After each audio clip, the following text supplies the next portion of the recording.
Hello and happy Saturday morning. Hope you guys are doing great. I wanted to drop in and do a quick show talking a little TV. Eric and I will be off this week, but we will be back in our normal slot next Saturday talking about the new Michael B. Jordan, Ryan Coogler film Sinner. So you won't want to miss that. But today I wanted to round back on three shows, kind of three higher profile shows that have had their finale for the season in the last week. In one case, it was a series finale, but you can't really start talking about TV that's on and a game changer right now without starting with The Pit. And this one, a original series on Max. It debuted back in January. Its conceit is that it's in essentially real time, each episode covering 1 hour in one shift at an emergency room in Pittsburgh, lovingly dubbed The Pit by the staff, led by Dr. Michael Rabinovich, known better as Dr. Robbie, played by Noah Wiley. They're pictured. We got 15 episodes in this first season, and boy, was it an incredible and wild ride. If you've long been fans of the medical series genre, this one is for you. But this one really upping its game, some incredible work, incredible performances. I loved Noah Wiley in this role. I think he could be a leading contender at the Emmys. I thought he was simply incredible, but a great and a deep cast. Really enjoyed Catherine Lanassa as the chief nurse on the shift. Dana Taylor Dearden as Dr. Melissa King really became a fan favorite. I think Garen Howell as Dr. Dennis Whitaker, also one of the fan favorites. We ended with a pretty incredible set of episodes as there was a mass shooting event, a big mass casualty event that played out over the series of the last 4 episodes of the season. Some very deep and emotional work there. The finale just dropped on Thursday. All 15 episodes are now streaming if you wanted to binge it.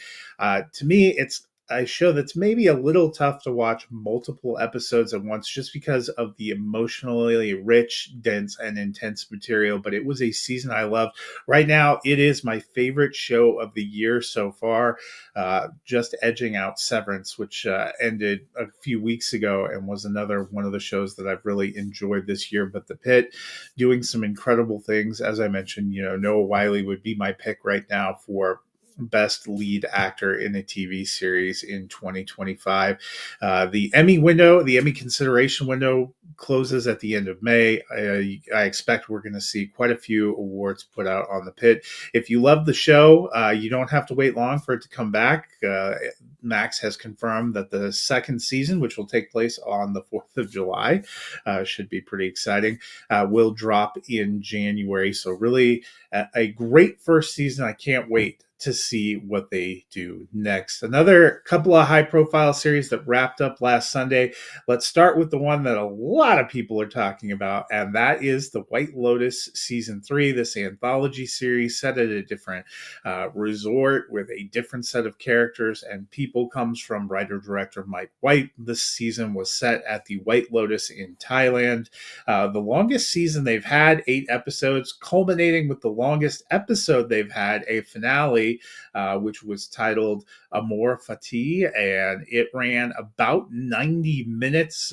We knew that this season was going to end with some kind of a big shooting event because they forebode that at the beginning of the pilot episode. When we finally got there, maybe not as satisfying as some people had hoped. I won't totally spoil it if you haven't seen the season. All 8 episodes are now streaming on Max as part of the catalog of HBO. There were some things I really liked. I thought Walton Goggins was very good in this role, had some very good and poignant moments throughout the series. Wasn't as wild, again, about the ending, but I really enjoyed some of the arc that he had. Probably one of the more interesting stories, along with Amy Lou Wood, who played Chelsea, who played his girlfriend. Their fates were kind of intertwined. That made it very bittersweet at the end. Really also enjoyed Sam Rockwell quite a bit. He was a guest star that had a big intersection with Walton Goggins in this series. Some of the other storylines didn't not always hit as strongly as they could, but some good work from Jason Isaacs, who was the head of a family who's dealing with some crises looming at home and some crises that are affecting him and his family while he's on vacation. Uh, the White Lotus hasn't always been my favorite show. I've made it through all the other seasons. It's not, I've watched it, but it hasn't always been a personal favorite. I know some people have really loved season 1 and 2.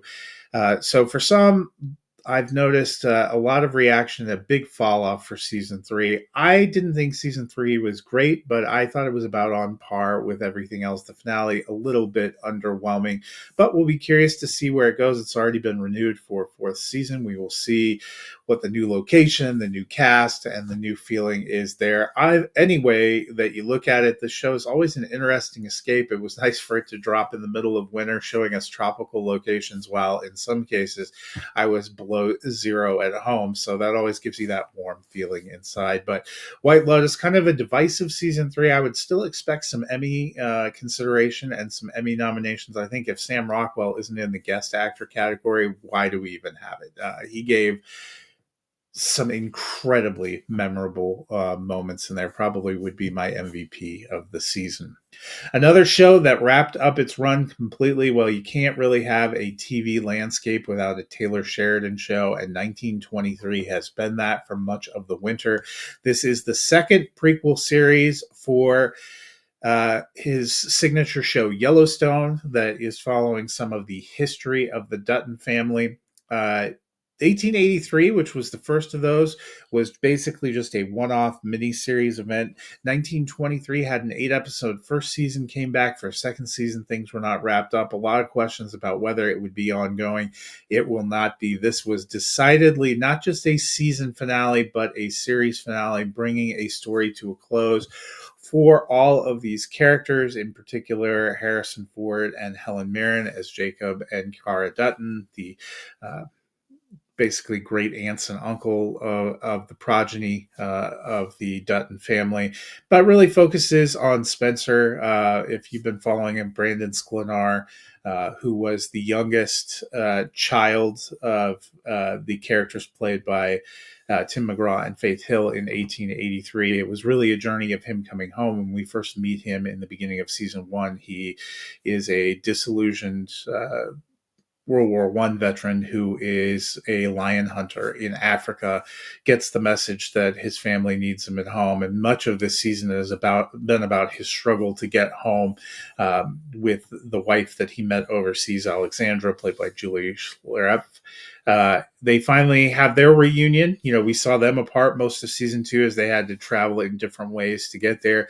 We saw their big emotional reunion. That was pretty special. We saw a very big conclusion at the end when he finally returns home and mitigates some justice. It's obviously sad. Almost all of the Sheridan verse ends in sad places, especially when it's tied to Yellowstone. As you'd imagine, only a handful of characters make it all the way to the end.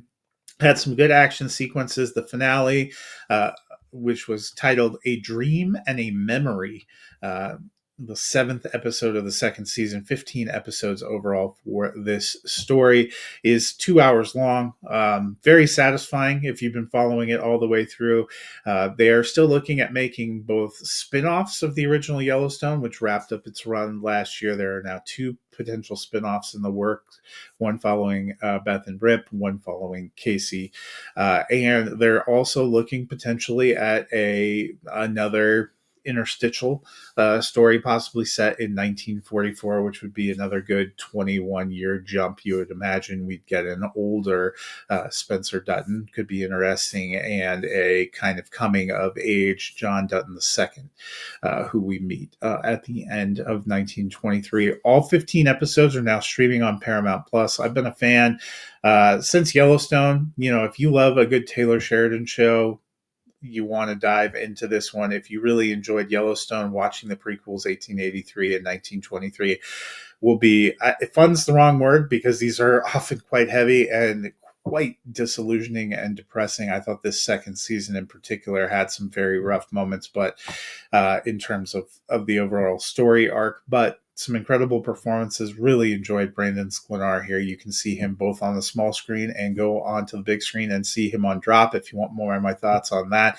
I reviewed the movie for our site, the Music City Drive-In. Also talked about it in my film Roundup that I discussed yesterday with all the movies that are now playing in theaters. Well, that's just a quick look at a couple of big series that wrapped up their run here. I enjoyed all of them to varying degrees. 1923 and The Pitt, definitely in my top 10 of the year so far. Be curious to see what else comes along. Looking forward this summer to hopefully getting another season of The Bear. We're getting close to wrapping up Daredevil, Born Again, which Eric and I have been talking about on this week at the movies. We will talk about the finale next week when we return and talk about Sinners. So something to look forward to. Until then, hope you guys have a wonderful week. We'll catch you streaming at home or at the movies.